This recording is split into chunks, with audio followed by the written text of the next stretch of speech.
Thank you, everybody, for coming here tonight. My name is Gabe Scheinman. I'm the Executive Director of the Alexander Hamilton Society.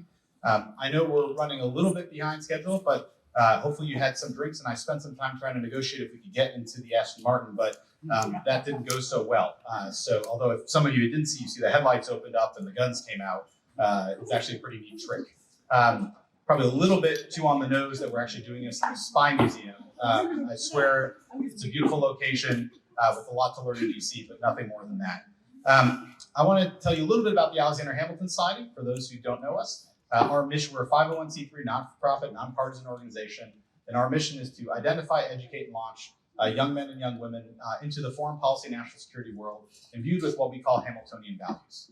And I could wax philosophically, academically, politically about what that means, but fundamentally it means a deep belief in American exceptionalism, a deep belief that we have a special role to play in the world, and that American leadership, support for American defense, and support for free societies around the world is a core part and makes us safer, freer, and more prosperous as those well around us. We have over 80 chapters on college campuses where we do most of our work, where we send out scholars, thinkers, practitioners to actually debate college professors on issues of foreign policy and national security. And that chapter forms the basis of a really wonderful talent work. Many of you who are here tonight were part of that, that comes into Washington. And so we have 1,900 alumni and 700 of whom work in Washington, D.C., across the U.S. government, a whole lot of different ways on both foreign policy and domestic policy. If you're interested in learning more about our work, you can go to www.alexanderhamiltonsociety.org. Tonight, our discussion really centers on an issue that is critical to actually our own mission, not just any old foreign policy issue, which is to the quality of education our students are receiving at their universities.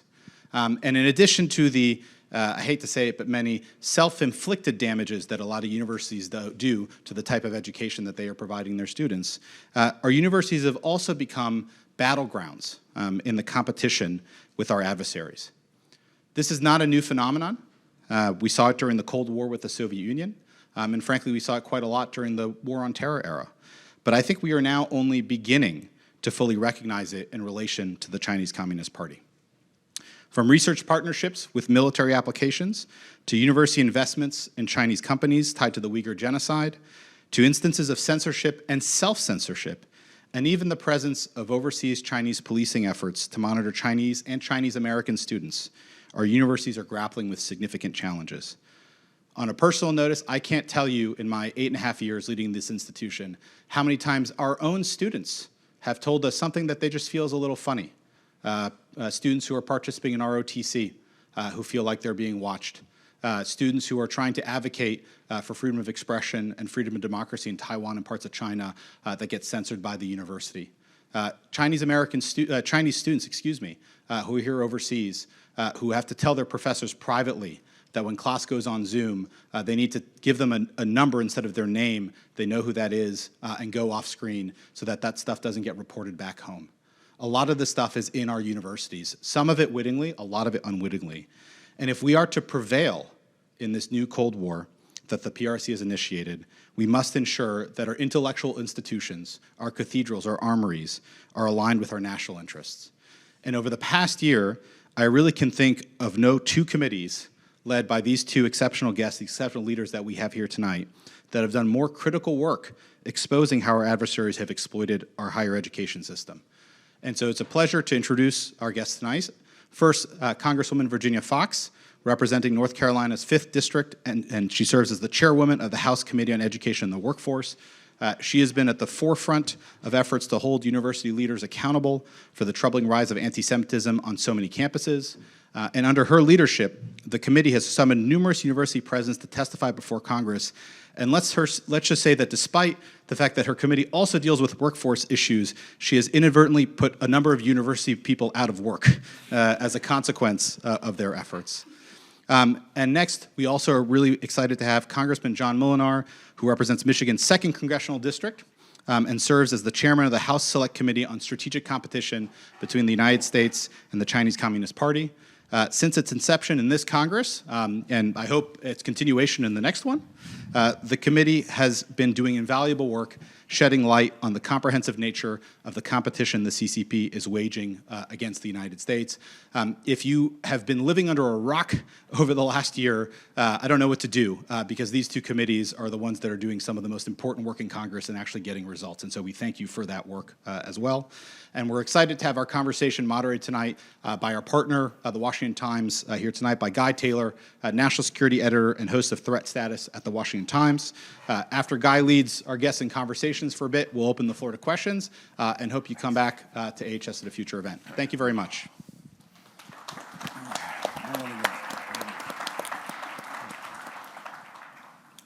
Well, they say when you're working with chair members of big committees, you work on their time, not your time. So thank you both for being here. It's an incredible honor. Thank you, Gabe Scheinman and AHS, an amazing organization. I'm Guy Taylor, national security editor at the Washington Times. Let's jump right into this. I've been reporting on the question of malign foreign influence in U.S. higher education for a while, and I can tell you that we really are, I think, at an inflection point in the debate over what the U.S. government should or shouldn't be doing to address the issue. It's a moment where there's kind of an organic upswell of legislation, investigative reports, attempts that are driven by constituents and courageous lawmakers to draw attention to the situation. And I think what's most special right now, just to reiterate what Gabe was saying, is that these two lawmakers are actually really right in the center of that, especially with the release of their joint committee report today on research security and China. We're going to dig into that in a minute, but I really want to start, I think more broadly with you, Chairwoman Foxx. Your committee really has been at the forefront of university accountability, especially since October 7 of last year, with everything from addressing anti-Semitism on campuses, the campus protests, the response by university administrations, but also big issues like Chinese influence and questionable partnerships. Can you start us off with some opening thoughts or framing remarks just on the question of how serious the current threat of malign foreign influence in American higher education is, and what's actually at stake here? Why is this such an important issue? And also, how has the landscape changed in the last 5 or 10 years? Well, first, I want to thank you and the Alexander Hamilton Society, the Washington Times, for holding this event tonight. I do think it's very important that we keep a focus on what is happening in the university systems and across universities in the country. You know, I've said for a long, long time that this should be the most exciting time to be involved in education in the world, because the opportunities out there for education are so great. We have online education. We have every form of education that you can imagine. And the American university system has always been seen as the crown jewel of university systems. The universities here are the places that everybody has wanted to come to from all over the world. But I fear greatly right now that our university systems, in terms of the malign powers that you mentioned, have become perhaps a liability because they've been infiltrated so much by people who are teaching things that are antithetical to what the Hamilton Society believes in, certainly, that we are an exceptional country, that we are an exceptional people, that we are a shining light on the hill. And so I worry about the fact that the universities have allowed themselves to be taken over. They've almost become daycare centers for whiny liberals. And when you look at it, I was reading an article, it's a couple of weeks old, about grades, for example, and how now the average grade at the most elite institutions is an A. I mean, it's just ridiculous. I think our universities are failing us in many, many ways. They are not teaching students critical thinking. They are not preparing students to go out from the universities to work and contribute to our society as they were formed to do. It's all become indoctrination and not critical thinking, not, again, preparation for the world of work, for making our society better. We live in the greatest country in the world. I make absolutely no apologies for that. We're still the freest country in the world, but the only way that we are going to be able to maintain our status in the world as the greatest country in the world is for us to do something about the things that are happening on our university campuses, to a certain extent in our K through 12 education also, and we've looked at that on the committee. So we have some real challenges ahead of us if we're going to maintain what has been the best education system in the world and continue to be the leaders in education. I want to dive in a few minutes to what you said about universities becoming a liability, the infiltration possibly of malign actors. I also want to make a note to our audience here that we only have Chairwoman Foxx for about 25 minutes. So we're going to go, well, I have both of you to talk about the joint report today, and then we're going to come back to that. Chairman Moolenaar, first of all, do you agree with Chairwoman Foxx's characterizations, and do you have anything to add to it? And then I want to just jump right into the joint committee report released today. The summary was leaked early in the day. I wrote about it at the Washington Times. I know the New York Times covered it. It got quite a splash. The report eye-openingly uncovers how hundreds of U.S. universities are working with blacklisted Chinese institutions that are blacklisted by the Commerce Department. It found hundreds of millions of dollars flowing from U.S. taxpayers, research into China on really sensitive military technical research, like hypersonics, nuclear weapons tech. This is the first time that either of you will have spoken about it publicly. This is a pretty big report. Tell us about it, and maybe what the impetus for this report was. Sure.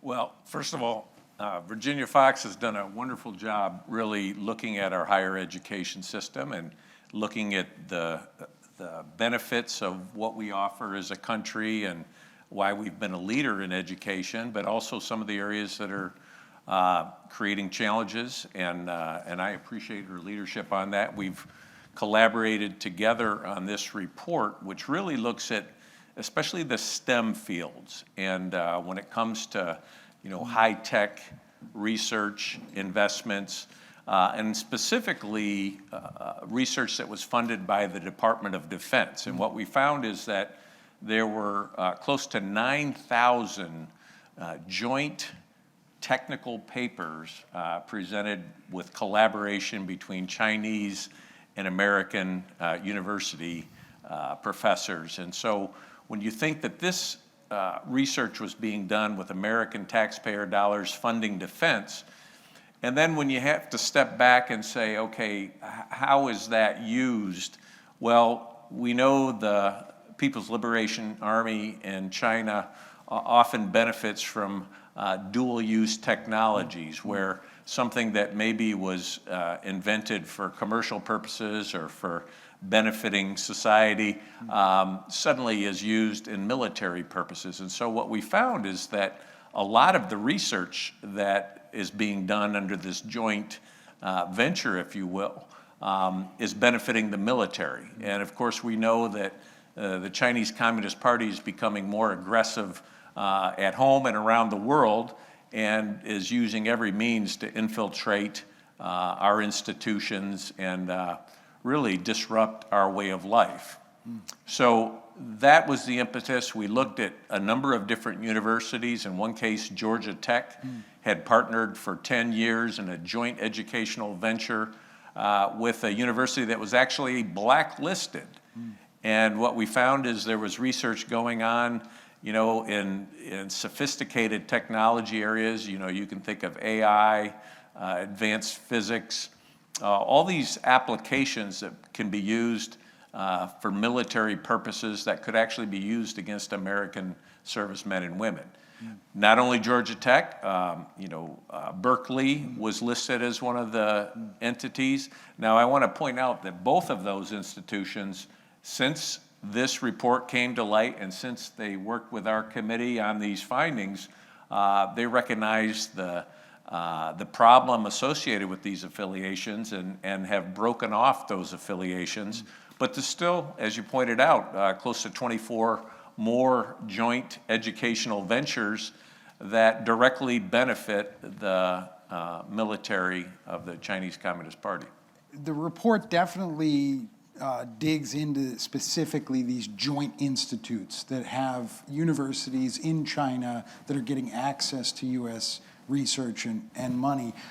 I want to try to understand that the report does not explicitly say that any laws were broken, right? So what is being done to stop this, and how is it that there aren't any laws on the books to try and address this? Well, that is a huge concern, because you're right. It is not illegal for a professor at a university to collaborate with the People's Liberation Army, which is shocking when you think of that. So what we are advocating is really tightening the guardrails in terms of what is legal, what is not, what taxpayer dollars, especially defense dollars, can be used for in terms of the types of partnerships and educational arrangements. But it's something where the universities have a mindset that this is contributing to the knowledge base of humanity, but they don't realize that because of the dual-use technologies and the adverse effects that can happen from this, that they're actually helping to support our military inferiority. So there actually are several pieces of legislation that are moving, that have passed in the House. Chairwoman Foxx, you've been a major proponent of the Deterrent Act, which actually passed the House last year, and it's sitting in the Senate now awaiting action. What would the Deterrent Act do if it's made into law? And is there anything you can tell us about the status on the Senate side? Sure. Well, first let me say that it's really been great to work with John on this report. And I think many people who will read the report will have the same reaction that I've had. It is no surprise that China is doing everything that it can to become the #1 power in the world. And that it will use any means possible to do that. And so if it has an opportunity to take advantage of U.S. taxpayer dollars, it's certainly going to do that. And as Congressman Moolenaar said, our taxpayer dollars should be being used in our country to advance our systems and not to help the Communist Chinese advance their system. But let me talk a little bit about the Deterrent Act. I cannot remember what Deterrent Act stands for, so I had to write it down. I can remember sometimes an anagram of 4 letters, but that many is a lot. So the Deterrent Act stands for Defending Education Transparency and Ending Rogue Regimes Engaging in Nefarious Transactions. The staff that came up with the title and the anagram really deserve prizes. What the Deterrent Act does is strengthen Section 117 of the Foreign Gift Reporting Requirements in the Higher Education Act. It's not very strong now, but the Deterrent Act would make it much stronger. And yes, the bill passed last December. My recollection is that there are 31 Democrats and all Republicans who voted for it. What we found out, we actually, the law, what is now Section 117 of the Higher Education Act was first passed in 1986. So we have been concerned about malign actors putting money into colleges and universities in this country for a long time. Unfortunately, there's been a lack of enforcement of that Section 117. And under the Trump administration and under Secretary DeVos, she began to realize that it was not being adhered to by the colleges and universities. And I can tell you a little bit more about what it does. The number one thing, and I want to make sure I don't forget any aspect of it, so I brought my notes with me. And we also know, to summarize something John said, is the Chinese exploit collaborations. They will exploit those collaborations at every point. We know that in 2019, the Senate issued a report that 70% of universities were failing to report their foreign gifts. 70%. 70% were not reporting their foreign gifts. What is the culture at the administration's leading universities to allow that to happen? Is that just because of the laws just not being enforced? Well, some would say they weren't aware of the law, but I think it's basically arrogance on the part of the universities.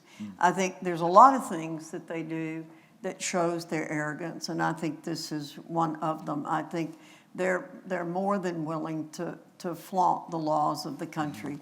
But let me tell you a little bit more about what the Deterrent Act does.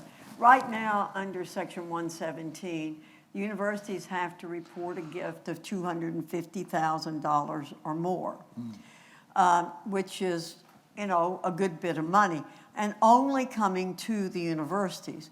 So what we've done with the Deterrent Act is we have tightened it up considerably. So first, it lowers the minimum foreign gift reporting threshold from $250,000 to $50,000.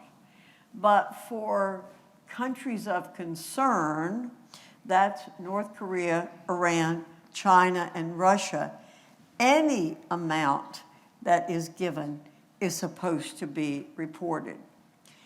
We closed the loopholes that allowed the foreign entities to donate money to hide, number one, the origin or purpose of their gifts. So every disclosure must include the intended purpose, the dates, and person at the institution responsible for accepting the gift. So this sounds like common sense legislation that would easily pass. And I want to ask you why, first of all, how important is bipartisanship here? And is there bipartisanship on the Deterrent Act? Yes, it was very strong bipartisanship. It passed actually, I think, the 6th of December, which was the day after our big hearing with University of Pennsylvania, Harvard, and MIT. 31 Democrats and all Republicans voted for the bill. That's a big bipartisan vote. It's been sitting in the Senate ever since then on Chuck Schumer's desk. Another part of the bill. Why is that? I mean, is there lobbying going on by universities to stop it, or is it partisanship? I am sure there is lobbying going on by the universities. I cannot tell you, I've not spoken directly to Senator Schumer about the bill, so I can't tell you exactly why. But I think we've passed somewhere close to 700 bills that have gone to the Senate, and I believe this year 70 bills have been signed into law. So a lot of bills are sitting. And more controversial ones with regard to foreign influence. We had Raja Krishnamurthy's TikTok legislation, which would ban a very popular, controversial social media app, make it through and get signed by the president. So it's curious that Deterrent is not getting there. Because we only have you for a little while longer. That's all right. I want to try to I want to stay with Chairwoman Foxx, and then we'll go back to the report. Because the committee has been, as you mentioned, with these very contentious hearings that were incredibly impactful. It's really been at the center of the issue of anti-Semitism and anti-Semitic propaganda.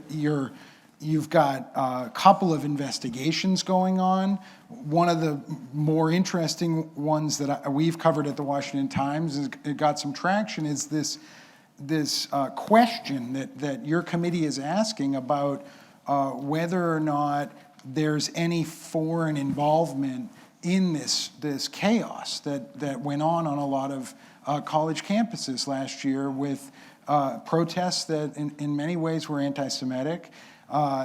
There's an intersection with ODNI, Office of Director of National Intelligence. Avril Haines had a statement in July that said U.S. Intel has observed actors tied to Iran's government posing as activists online, seeking to encourage protests, even providing financial support to protesters. Has your committee investigation so far revealed any evidence or found any evidence of dark money from Iran, possibly Qatar is another big gift giver to U.S. universities? What can you tell us about this? Well, we're not ready to issue a report yet, Guy, and I'm not going to run away, so I'm going to stay around for a little bit longer. So if that helps you. They're waving at me from off stage. That's okay. Yeah. That's okay. That's all right. But we have not linked dark money yet to the demonstrations, but other organizations have looked at the amount of money coming in to the institutions from Qatar, Saudi Arabia, and other places.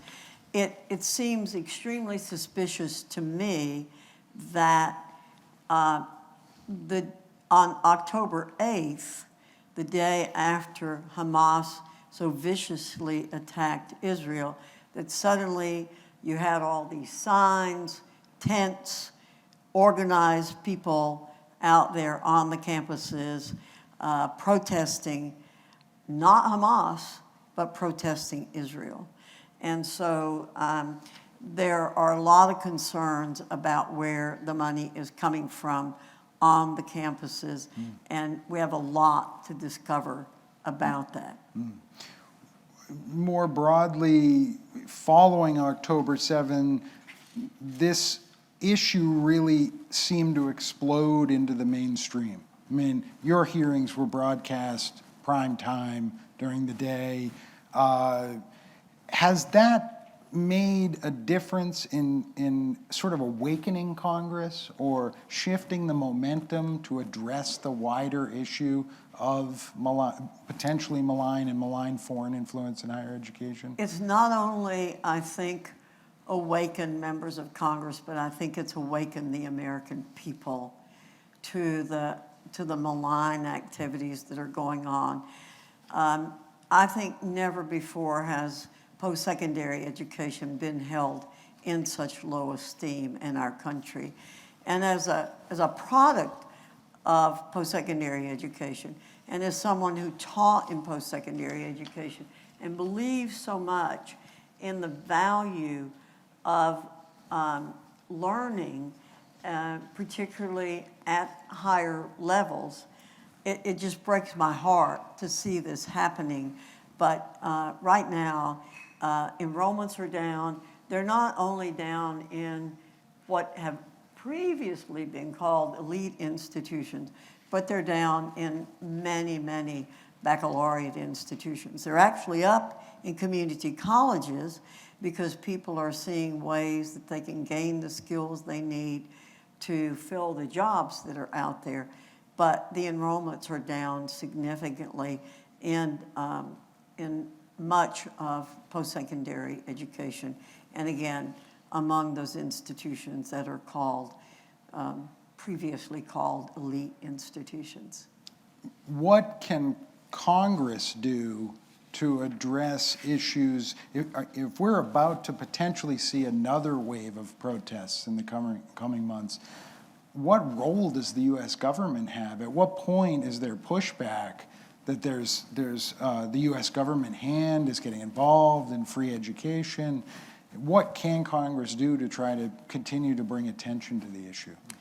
Well, we have several pieces of legislation, but the key to all of this is transparency. That's what the Deterrent Act does. It requires the colleges and universities to report all the way down to the individual faculty member. What money is coming in, why is the money coming in, how is it being used? So transparency is a key. I have said since I've been chair of the committee that the two issues that are most important to education are transparency and accountability. So we have the College Cost Reduction Act, we have the Stronger Workforce for America Act. That's a workforce bill, but it's basically an education bill. And so we want transparency. We want the public to know what does it cost to go to the university, how long is it going to take, what are the chances of you getting a job with the degree. And we want the public, well, we want all the institutions to be held accountable for the billions of taxpayer dollars that are going into the universities. And we'd like to see them, along again with K-12, where we have found malign money going also, particularly from China. But we want, and from Qatar, we want to see there to be accountability. And we believe that when we expose what's happening, where the money's coming from, and then parents can see connections between the money and what's happening, then we think we will see a difference. For all of you who know anything about the Constitution, you will know that the word education is not in there as a prerogative of the federal government. It is not up to the federal government to be involved in education. So while I can't get the federal government out of education, my next best thing is to require transparency and accountability. And so that's been the hallmark of my work in the Congress when it comes to education. Well, I've got both of you still up here because we're going to get to audience questions in a little bit, and that may be when a good time for you to go out. But I want to ask one more that I think people in the general public, and I know we have a very informed audience with Alexander Hamilton Society, but one of the issues that really brought back to the China influence here was the issue of Confucius institutes. These are basically institutes on campuses in the United States that are funded by entities tied back to the Chinese Communist Party that the U.S. State Department has called out. Both of you have called out. Back in 2020, the State Department basically strongly urged universities to take a hard look at Confucius institutes. These are institutes that were accused of spying on the Chinese diaspora, Chinese students with visas to study here, faculty. I want to try to just unpack that a little bit so that, because I know you both are on top of it, but sometimes I think people don't understand what was China actually doing with the Confucius institutes. Well, first thing I want to do is give a shout out to Joe Wilson from South Carolina. Joe, I don't know, probably 10 years ago, started highlighting the dangers of the Confucius Institute. I can't remember the exact year that he did it, but Joe said the Confucius Institutes are malign institutes and something needs to be done about them. He had a hard time getting people to pay attention. But what they've tried to do is subtly and not so subtly change the way people think about China and have people think about China in positive ways. And I think they have done a lot to infiltrate the campuses. But I think one of the basic things they've done is to try to get people to believe China's really not a bad culture, and that it's okay to like China and to feel okay with China. Or the Chinese Communist Party? The Chinese Communist Party. Not the Chinese people, but the Chinese Communist Party. But to say that it's really not as bad as maybe some in America have portrayed it to be. Has the issue been resolved? No. That's what I mean. Many A lot of them, these they've places, quit calling themselves Confucius Institutes in most places. They now call themselves cultural centers and other kinds of things. So no, it hasn't exactly been resolved because it's sort of a trite expression perhaps, but they've sort of gone underground. They're not as conspicuous as they were before. And the report, again, will say a lot more about that. And I think it's important to note that what the CCP does, whether it's at home or abroad, is uses leverage. And they will leverage people in this country. If they're Chinese, they will leverage them and they will try and get them to get information. And the reason people are vulnerable is that the Chinese national security laws require anyone to collaborate with the CCP. And if they don't, they are in violation of the national security law, no matter what soil they're on. So we have heard as a committee stories of students who were from Hong Kong and were being, transnational repression, being bullied, being intimidated. We've heard about the police stations in New York and other locations being used to intimidate the Chinese diaspora. So, I mean, we love the Chinese people. It's the Chinese Communist Party that is the malign influence, and that is where the problem is.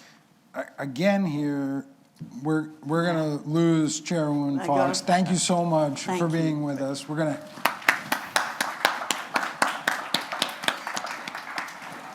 going to reconnoiter, and we'll finish up on Confucius Institutes, and then we're going to open it up for audience questions. So we've got a new bill that passed in the House, the DHS Restrictions on Confucius Institutes and Chinese Entities Concerned Act. I believe that's August Pfluger's bill.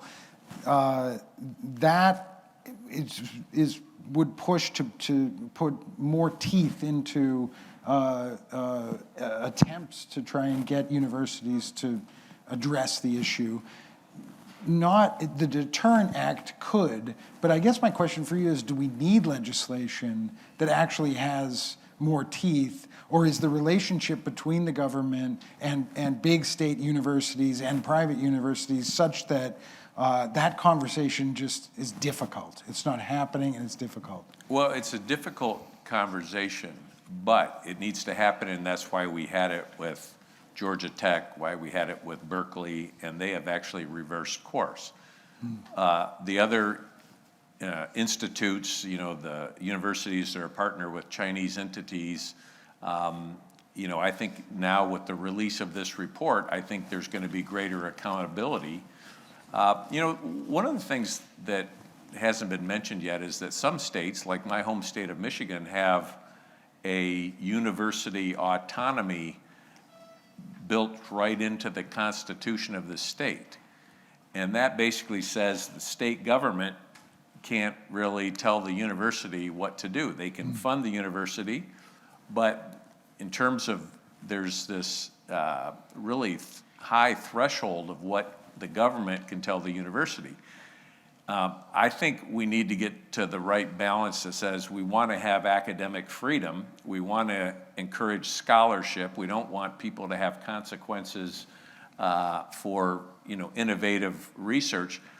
But we have to recognize that the Chinese Communist Party will use our freedoms against us. And we see that time and time again. It's a very different China than we had hoped for. Maybe 30 years ago, when people thought that China would become more democratic, more freedom-loving, more part of the international rules-based order.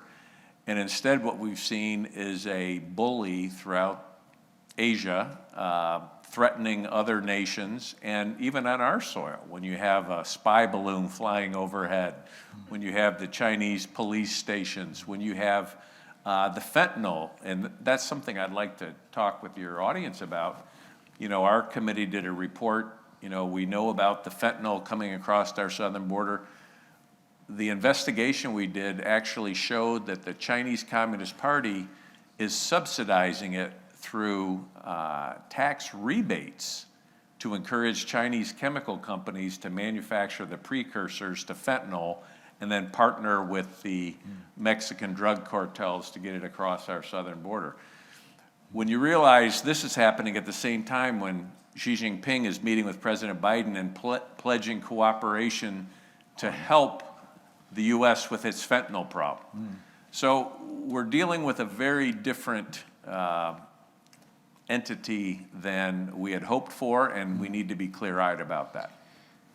I'll ask one more, and Sure. then are we almost ready here to start to go to the audience? Do you anticipate, one of the things in the report today that jumped out at me was some careful language that was very honest, but it was also critical of the Biden-Harris administration for not enforcing the Higher Education Act guardrails that are in place on universities that don't report gifts regularly on time above a certain threshold. So I guess my question is how important politics are to this? That do you anticipate that if there is a Trump administration, that President Trump comes in and begins demanding, in fact, far stronger legislation, is putting pressure, if the Democrats are holding the Senate, is putting pressure? Or do you think that that President Trump will go along with this sort of lack of enforcement if there's a President Trump? And then also, how might a Harris administration handle it? My sense is that the Trump administration will be much stronger on this. Yeah. And, it is surprising that there have been no enforcement actions.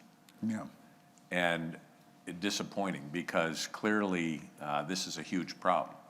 Now, there's a lot of money at stake at universities. There are a lot of partnerships that are challenging to unwind. But, and you could say that there is some type of, maybe there isn't an awareness of the problem. And that's all understandable. But when you're aware of the problem, there needs to be swift action. And I believe now that this report has come out, I think these kinds of questions will be asked and there should be enforcement actions. Are we ready for audience questions? I'm going to ask that we have about 15, 20 minutes for this, and I'm going to ask that you announce yourself, if you will, your name, organization you're representing, and let's try to keep it to one question and not long comments, please.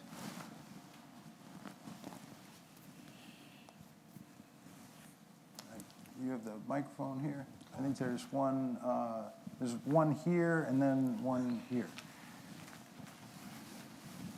Hi there, I'm with Georgetown, and I'm interested in knowing how you think that the dual-use research of concern policy plays into the CCP's influence in universities.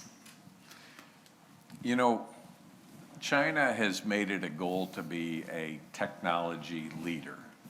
And a lot of the way they've done that is stealing intellectual property, partnering with entities in the private sector at universities, extracting the information, and then sort of booting the partner out of the equation. So we've seen that in the private sector where they'll have a joint venture, get the technology, get the product developed, and then the partner's no longer welcome.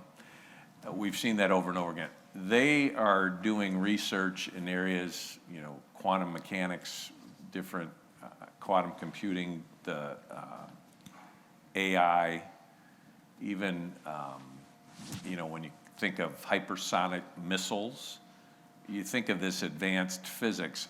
When they partner with U.S. universities who are leading in this area, extract that information and then use it for military purposes. So, they are developing a huge military arsenal. They're threatening their neighbors in South China Sea. We've seen that over and over again. They're not respecting international boundaries, and they're using their military as an intimidating force. They're working on that in space. The question is really, to what extent should our universities, our taxpayer dollars, be funding an adversary that will use that against us? And that's the difference between, a country where we're partnering on research for mutually beneficial products that'll improve people's lives. I want to add a quick question on top of this, because this brings up another thing in today's report, which is the focus on research that was funded by DoD or intelligence community funding or grants. There's kind of an elephant in the room with that, which is we've been talking about awareness at universities and in university administrations, but what about within the U.S. defense community and at the Pentagon? And what can you tell us about the thinking there? I think this needs to be a huge wake-up call. When you look at the funding that we do, whether it's defense dollars or even energy grants and research, and we've, in the appropriations process, have really tried to restrict our dollars from going to entities of concern, China, Russia, North Korea, Iran. And it's shocking when you see these grants, whether it's energy, defense, others, National Science Foundation, that are partnering with entities of concern. Right. And so I do think it's a wake-up call for and I think our defense and our intelligence community has a growing awareness and concern about this, and recognize that, it's our men and women on the front lines in our military who will be directly affected by this if we get this wrong. Do we have another one? Which we have right in the front row here, and then we're going to go to the back, and then we'll come back up to the front.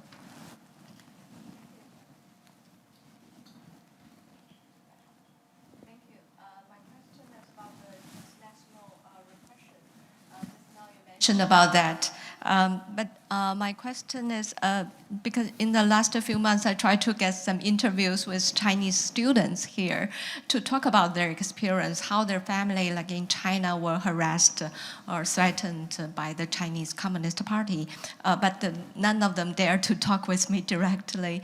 So I'm wondering, do you have any conversation with universities about how to protect those Chinese students and academia freedom here? Thank you. Well, that is a great point, because you're right. There needs to be that sense of where students feel protected and they can go to their institution and communicate. It's a lot like, I was a school administrator. And when you have a child that's being bullied, right, and the child's trying to figure out how to handle it on its own, doesn't want to talk to their parents about it, doesn't want to talk to the administrators about it, and it continues to get worse. In this case, you have students who, if they speak out, they will be intimidated by other students on campus, or even through these police stations we saw in New York City, where they had lists of people, the Chinese diaspora, and it was under the guise of being sort of a social service agency trying to help Chinese people with driver's licenses or whatever needs they had. And that was the database they were using to then monitor, social networks and different things to use to intimidate. And at the same time, then their family at home is at risk because they're living in China, and if they speak out, then they can be threatened and in some cases can disappear. And so I think universities need a better understanding of how this is affecting students on campus. And you're right, we need to do a better job of informing. And then I would say universities need to do more in the area of training. I mean, so every student should feel safe on campus. And it shouldn't be safe from academic rigorous debate, but it should be safe from threats, from harm, and that kind of intimidation. We had one in the middle here. Yep, right. In one. Raise your hand high. There you go. Yep. Thank you. I'm Tal. I'm working in the Senate. So my question is, there was a lot of discussion of transparency tonight. Is the hope that universities like Georgia Tech did and Berkeley did will just see the light and course correct by being required to be transparent? Or will there eventually be legislation making it actually illegal to collaborate with blacklisted or entities of concern? Mm-hmm. Yeah, I think what you heard tonight from Virginia Foxx is, that legislation would create a threshold of 0 so that they would be required to report. And then if people were in violation of that, like many institutions are in violation of these kind of reporting requirements that already exist, there should be enforcement action. But I do think there is a need for greater awareness. I think there's a mindset in our universities and in some degrees just people in general in our country that view the Chinese Communist Party as just sort of a benign thing, because they talked about, communism with Chinese characteristics, sort of a more mellow version. What we've seen under Xi Jinping is exactly the opposite of that. And he's purged the opposition. We've seen a commitment to a Hong Kong that is based on, two systems, one country, that has completely been abandoned. And now you have any opposition speaking out is in prison. So the reality is very different than maybe what we'd hoped for, or even what people have in their own mindset about what China's Communist Party is all about. The other thing is, in the private sector, most in the private sector probably don't realize that when they collaborate with a business in China, if at any point the government says they want information from that business in China, they are required under their national security law to turn that over. And that's why, it was, to me, shocking when the CEO of TikTok was saying, well, they would never give information of their customers to the Chinese Communist Party or I mean, they would be going to prison. They would be in violation of the national security laws if that was required. So it's just a very different system than most people realize. And so I think that's why the transparency and the enforcement becomes so important. We had another one here, and then we're going to do a couple of more. There's one here, one way in the back, and then the last one will be up here. Sir, thank you for joining us tonight. Sure. My name is Wendell Bryant. I'm from the Institute of World Politics. The United States has been leading the world as the apex nation for some 35 years. At the top, I believe the American body politic has grown apathetic and stagnant. to external threats. How do we invigorate the American people to confront this growing concern before it becomes something more than a conversation? It's a great question. I think, in my view, when it comes to specifically with respect to China, we need to work with our allies and build closer relationships. You know, I just finished a book on Ronald Reagan by actually one of your board members, William Imboden. Oh, okay. And he talked about how President Reagan was very committed to the Allies and working with the Allies. You know, Japan at that time, West Germany. He had his sort of group, Margaret Thatcher, working together, Brian Mulroney from Canada. And so at the same time, he was really leading when it came to competing with the Soviet Union economically, militarily. He was also building these friendships, these alliances, these partnerships. I don't think we've ever had a time where our relationship with Japan is closer and needs to be closer. And South Korea, and you look at the Philippines, we're building relationships there. I think we need to keep growing that, because I think what the American people are weary of is they feel like America's going alone in this, and all these dollars are being spent, and they don't see the sort of this allied effort.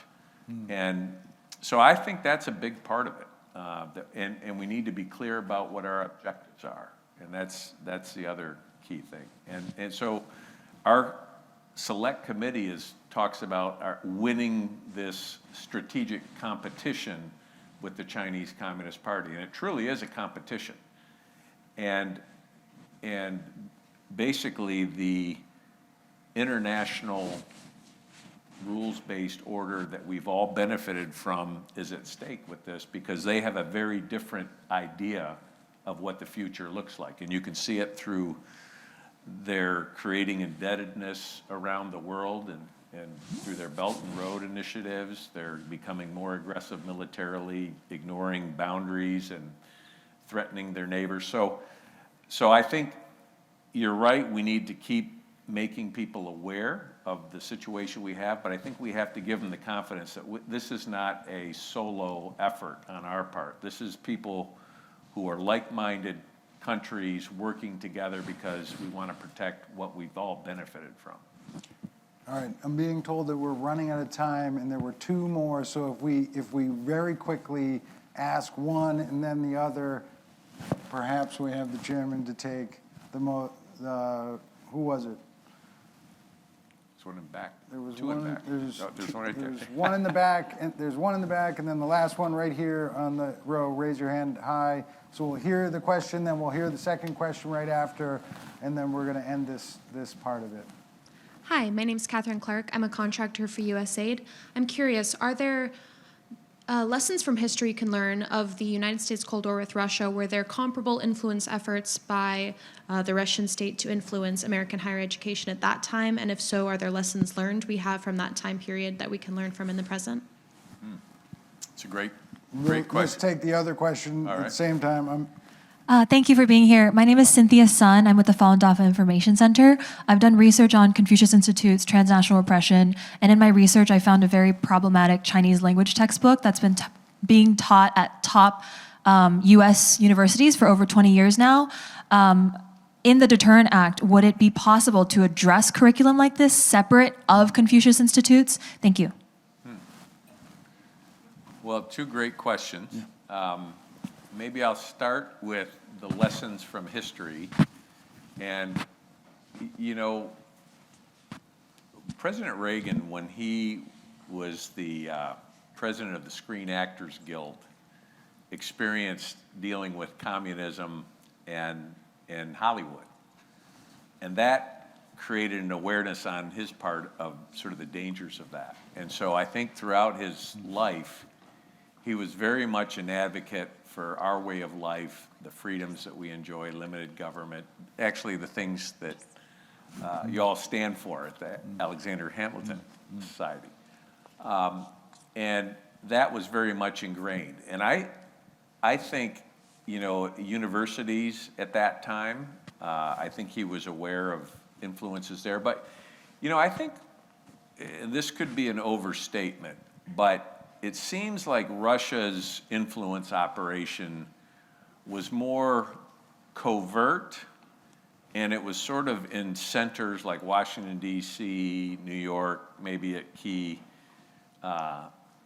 places. What China's doing is really trying to infiltrate every aspect of the private sector, every kind of across the board, universities, and then the cultural, and they're being very deceptive about it, but the influence is much, and the dependency that we have economically on them, and the dependency that other nations have on them makes it much more complicated, I believe, than we had with Russia. So I think that requires kind of an all hands on deck to really focus on what has made America unique, what have we benefited from in the free world, how can we align with countries around the world that really want to pursue that, and then build from there, because, you know, China has so much influence economically, now militarily, that we need to win the argument, but we also need to win economically and militarily when it comes to this competition.